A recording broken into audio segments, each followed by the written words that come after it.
ሳትዋሽ ነው በእግዚአብሔር ፊት ሳትዋሽ በእግዚአብሔር ፊት ይሄንን ነገር በልልኝ። ስግደት የሚገባው ለማን ብቻ ነው ብለን የምታምነው? አይልዬ ለእግዚአብሔር ብቻ።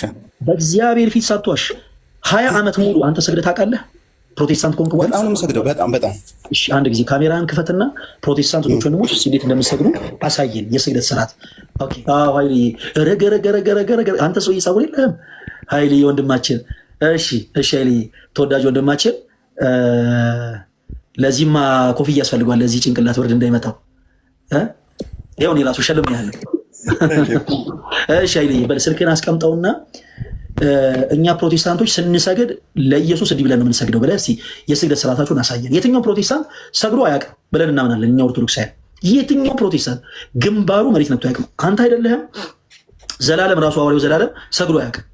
እንሰግዳለን ካላችሁ በቃ አሳዩን። እስኪ እንዴት ነው ስርዓታችሁ? እኔ አሁን ሁለት አይነት ስግደቶችን አውቃለሁ።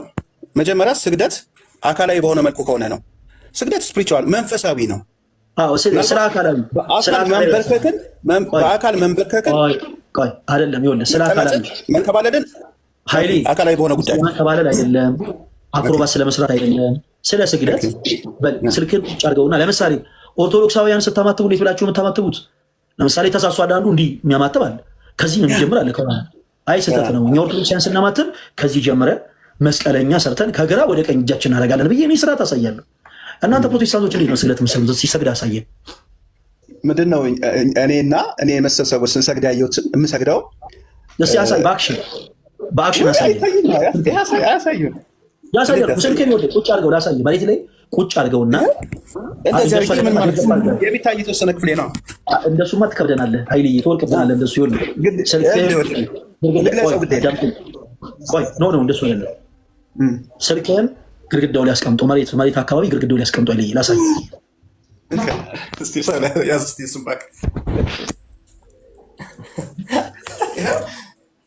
እሺ እስኪ አሁን እንዴት ነው የምትሰግድ? አሰጋገድን አሳየን።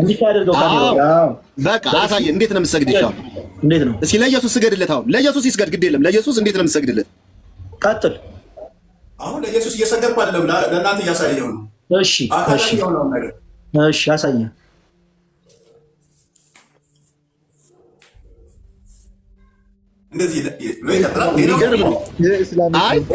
ቆይ ከይቅርታ ጋር ኃይልዬ፣ ከይቅርታ ጋር ለኢየሱስ አልሰግድም ያልክ እንዴት ለኢየሱስ አልሰግድም አንተ? አይደለም አሁን እያሳየሁ ነው፣ ለሚመለከተው ክፍል ነው። እንደሱ ነው። እሺ ሌላኛውን ደግሞ አሳየን። ሌላኛው ሙሉ በሙሉ መተኛት ነው። እስቲ ስግደት ነው። ኦኬ እሺ በጭንቅላት መቆም አለ። በጭንቅላት መቆም ስህተት ነው። እሺ በእንዲህ አንተ እንዳልከው እንደዚህ ለጥ ማለት እንደዚህ መተኛት ከየት ያምጥተን ይሰገድ? ከይቅርታ ጋር ሙሉ በሙሉ መገዛትህን ነው፣ ሙሉ በሙሉ መሰጠትህን ለማሳየት ሁሉም ቢቻል ሁሉም የሰውነት ክፍሎችህ ምድር መንካት አለባቸው። እኔ በአንተ ቁጥጥር ስር ነኝ ብለህ የምትለው ስለሆነ ማለት ነው። ኃይልዬ ከየት አምጥተህ ነው አንተ እንደዚህ አይነት ስግደት የሰገድከው? ማለት መጽሐፍ ቅዱስ ላይ ምኑ ጋር ነው የተጠቀሰው? እንዲህ ለጥ አሁን አንተ እንደውም እንዲህ ዋና ውስጥ ዳይቭ የምትገባ ነው የምትመስለውና ግን ከየት አምጥተህ ነው ማለት ነው? የትኛው የቤተክርስቲያን ሐዋርያ፣ የትኛው ጻድቅ፣ የትኛው የቤተክርስቲያን አባት ነው እንዲህ አይነት ስግደት እንዳለ ሲያስተምር ያየኸው? ምናልባት ኃይልዬ አሁን ከልጅነት ያደግኩት በኢትዮጵያ ኦርቶዶክስ ቤተክርስቲያን ነው ብያለሁ። አሁን ፕሮቴስታንት ከሆንክ በኋላ ስለዚህ ተኝቶ የሚል የለም በኢትዮጵያ ኦርቶዶክስ ተዋሕዶ ቤተክርስቲያን ተኝቶ የሚል የለም። አሁን አንተ ፕሮቴስታንት ከሆንክ በኋላ ከየት አመጣኸው? እንዲህ ተኝቶ እንደዚህ አሁን ደስ ነው ያንተን እጄን ራሱ ስዘረጋ ቦታ አልበቃለኝና እንዴት ተተኝቶ ለእግዚአብሔር ይሰገዳል የሚል ከምን ላይ ነው ያመጣኸው? በውስጤ ያለው የመንፈስ ኃይል እሱ ደስ በሚሰኝበት የህይወት ስርዓት እንዳልፍ ስለሚያደርገኝና ለዚያም አገልግሎት ራሴን መስጠቴን ለማሳየት ስለማደርገው ስለሆነ ነው እንጂ የተጻፈ የተቀመጠ በእንደዚህ አይነት መልኩ ነው ተብሎ ዲዛይን የተደረገ አሰጋገድ አይቻልም። ምናልባት በኢትዮጵያ ኦርቶዶክስ ቤተክርስቲያን ሲደረግ የነበረውን የስግደት ስርዓት አውቀዋለሁ። ያ ስህተት ነው እያልኩ አይደለም፣ ትክክል ነው። በአጭሩ አሁን አንተ ትልቅ የተሳሳትከው ምን ላይ ነበር መሰለኝ ላይ ታሳሳለህ። እንዲህ በካሜራ ሲያዩክ እኔ አሁን ጨክኛ አንተ ላይ ጮክ ብዬ እንዴት ብዬ እናገራለሁ? ትልቅ የተሳሳትከው ነገር ምንድን ነው መሰለኝ ላይ ስግደት ሁሉ አምልኮ ነው ያልከውን ነው ሀሳብ። አሁን እኛ እንዴት አደረጋችሁ ሰገዳችሁ ምናምን እሱ ችግራችን አይደለም። ምን ብለን ግን እናምናለን? የትኛውም ፕሮቴስታንት ሰግዶ ያውቅም ብለን እናምናለን። እና ለኢየሱስ ክርስቶስ ብለው ከሚሰግዱ ጥቂት ከሆኑ ፕሮቴስታንቶች ውስጥ አንዱ ትሆናለህ ማለት ነው። ቆይ ልይ አዳምጠኝ። ቆይ ግድ የለም አዳምጠኝ። ብዙ ፕሮቴስታንት እህቶች ወንድሞች ለክርስቶስ ኢየሱስ ሰግደው አያውቁም። ሀቁ ነው የምነግርህ። ሰግደው አያውቁም። የእነሱ ድክመት ያንተ ድክመት አይደለም። ብቻ ችግር የለውም። እሺ የእነሱ ድክመት ያንተ ድክመት አይደለም። እሱ አይደለም ትልቁ ቶፒካችን ነው። ቅድም ስናወራ ምን አልከን መሰለህ? ስግደት ሁሉ አምልኮ ነው አልከን። አሁን ቅድም ባነሳናቸው የመጽሐፍ ቅዱስ መጠቀሻዎች መሰረት ስግደት ሁሉ አምልኮ እንዳልሆነ አንድ እንድትረዳ የምንፈልገው ነገር በመጽሐፍ ቅዱስ ላይ ቅዱስ ጳውሎስ በመልእክቱ በሮሜ መልእክት ምዕራፍ 13 ቁጥር 7 ላይ ክብር ለሚገባው ሁሉ ክብርን ስጡ ይላል። ስለዚህ በመጽሐፍ ቅዱስ ላይ ክብር የተገባቸው ነገሮች በአጠቃላይ ክብር ይገባቸዋል። ቅድም አንተ ስትጠራው እንደነበረው የአምልኮ ስግደት የሚገባው ሰማይና ምድርን ለፈጠረ መመለክም ገንዘቡ ለሆነ ለአምላካችን ለእግዚአብሔር ብቻ ነው። አሁን አይልዬ በዚህ እንግዲህ ስህተት ሰርተሃል። የኢትዮጵያ ኦርቶዶክስ ተዋሕዶ ቤተክርስቲያን አቋሟን ሳታውቅ ነው የሄድከው። አቋሟን ሳትረዳ ቤተክርስቲያናችን እንደው መላእክትን ማመልካለሁ ቅዱሳንን ማመልካለሁ ያለች ስግደትን አታሳብ። እንደዚህ የሚባል ትምህርት የለም በቤተክርስቲያናችን። አምልኮ ስግደት ለእግዚአብሔር ብቻ ነው የሚገባው፣ ሰማይና ምድር ለፈጠረ ለእርሱ። ለቅዱሳን እንደሰጣቸው ክብር እንደሰጣቸው ጸጋ የክብር ስግደትን እንሰግዳለን። አሁን እንሰግዳለን። ስገዱልን ብለው ያላሉ ሩት ቦይ ስገጅልኝ ሳይላት ነው የሰገደችው ክብርን ሰጥታ። ሙሴ ለአማቶም ሲሰግድ አማቶም ስገድልኝ ብሎት አይደለም ሙሴ ሰገደ። አብርሃም ለቄጥ ልጆች የሰገደው ስገድልን ብለውት አይደለም። እርሱ እግዚአብሔርን የሚያምን እግዚአብሔርን የሚፈራ ትሁት የሆነ አገልጋይ ነውና፣ ስለዚህ ክብርን ለመስጠት ለእነሱ ሰግዷል። እኛም ደግሞ ኦርቶዶክሳውያን ለእግዚአብሔር ለአምላካችን የአምልኮ ስግደትን እንሰግዳለን። ለቅዱሳን መላእክት፣ ለጻድቃን፣ ለሰማዕታት፣ ለደናግል፣ ለመነኮሳት ኢቭን በቤተ ክርስቲያናችን አሰረ ክህነት ላላቸው ሐዋርያ ቅብብሎች ስላላት ቤተክርስቲያናችን አሰረ ክህነት ላላቸው ለካህናት አባቶች ሁሉ ሳይቀር የጸጋ ወይም ደግሞ የአክብሮት ተብሎ የሚጠራው ስግደት እንሰግዳለን። የምንሰግደው ግን ሰማይና ምድርን የፈጠራችሁት እናንተ ናችሁ እያለን ነው ወይ?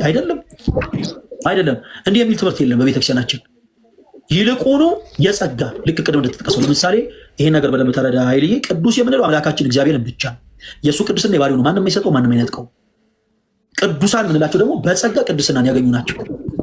ቅድስና የባህሪው የማን ብቻ ነው? እግዚአብሔር ቅድስና። ቅዱሳን የምንላቸው ደግሞ በጸጋ ለምሳሌ ቅዱሳን መላእክት እንላለን። ቅዱሳን መላእክት የምንለው የአምላካችን የእግዚአብሔር መልእክተኞች ስለሆኑ፣ ቅዱሳን ሰዎች እንላለን ስለ ክርስቶስ ብለው መንግስተ ሰማያትን ብለው መራራ ሞትን ስለታገሱ፣ ሕማምን ስለተቀበሉ፣ ስለ ክርስቶስ ስለተሰደዱ ቅዱሳን እንላቸዋለን። ቅዱሳን የተባሉት ግን በጸጋ ነው። በጸጋ ነው። ለእነዚህ ደግሞ በጸጋ እግዚአብሔር ላከበራቸው ቅዱሳን የጸጋ ስግደትን በቤተክርስቲያናችን እንሰግዳለን። ስገዱልኝ ይታሉ ምናምን ፕሊዝ፣ በእነዚህ ነገር አትሞኙ ፕሮቴስታንቶች። በመጽሐፍ ቅዱስ ላይ ቦዔዝ ሩትን ስገጂልኝ ብሏት አይደለም የሰገደችለት። እንዲህ የሚባል ነገር የለም።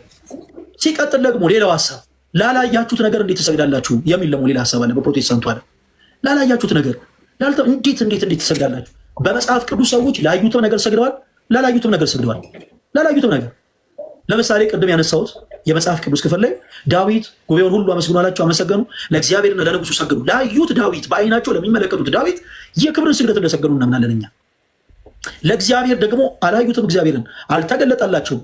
ባያዩትም ግን ለእርሱ የአምልኮ ስግደት ብለው በልባቸው አምነው ሰግደውለታል። ስለዚህ ሰዎች ላዩቸው ነገሮች ሰግደው ያውቃሉ፣ ላላዩትም ነገር ሰግደው ያውቃሉ። ይሄ ነገር ሲጀመር እንደ ትልቅ ኢሹ ሆኖ ራሱ ከቤተክርስቲያን ሊያስወጣ አይገባም። ይሄ የኔ የወንድም ምክር ነው። በመጀመሪያ ከዛሬ 20 ዓመት በፊት የሰራው ስህተት ምንድነው? ወንድማችን ከኢትዮጵያ ኦርቶዶክስ ተዋሕዶ ቤተክርስቲያን ውስጥ ከመውጣት በፊት በመጀመሪያ ቤተክርስቲያን በዚህ ትምህርት ላይ ያላት አቋም የጸና ትምህርቷ ምንድን ነው ብለህ መጠየቅና ማብራራት ነበረብን። ነገር ግን ያ ሳይሆን እንዲሁ ሀሳቦችን ማጣቃሾችን እንዲሁም ደግሞ ሌሎችን መምህራን በደንብ ሳትጠይቅ ደግሞ በመውጣት እኔ እንደ አንድ ኦርቶዶክሳዊ ያዝናለሁ። ነገር ግን አሁንም አልረፈደም። ስለ ቤተክርስቲያን ማወቅ የምትፈልጋቸውን ነገሮች መጠቀም ምናልባት የዛሬ 20 ዓመት ያቃጠልካቸው ሰዓቶች ላይ እንደው የዛኔ ላይ ሆነ እንደው ይሄን እንደው ትንሽ በወይ ጠይቅ የምትላቸው ነገሮች ካሉ በተጠይቅ ደስ ይለኛል። አሁን ሰዓት ስላለቀ ግን ሰኞ ነው ላይቭ የሚኖረን። አሁን ከይቅርታ ጋር ከላይቭ ልወጣ ነው እና ምን እናደርጋለን? ይሄ ፎሎ አድርገናል አውቃለሁ። ሰኞ ከቀኑ 4 ሰዓት ጀምሮ ላይቭ እንከፍታለን። በዛም ላይቭ ላይ ታገኝታ አንዳንድ ሀሳቦችን ተነግረናል። እድሉ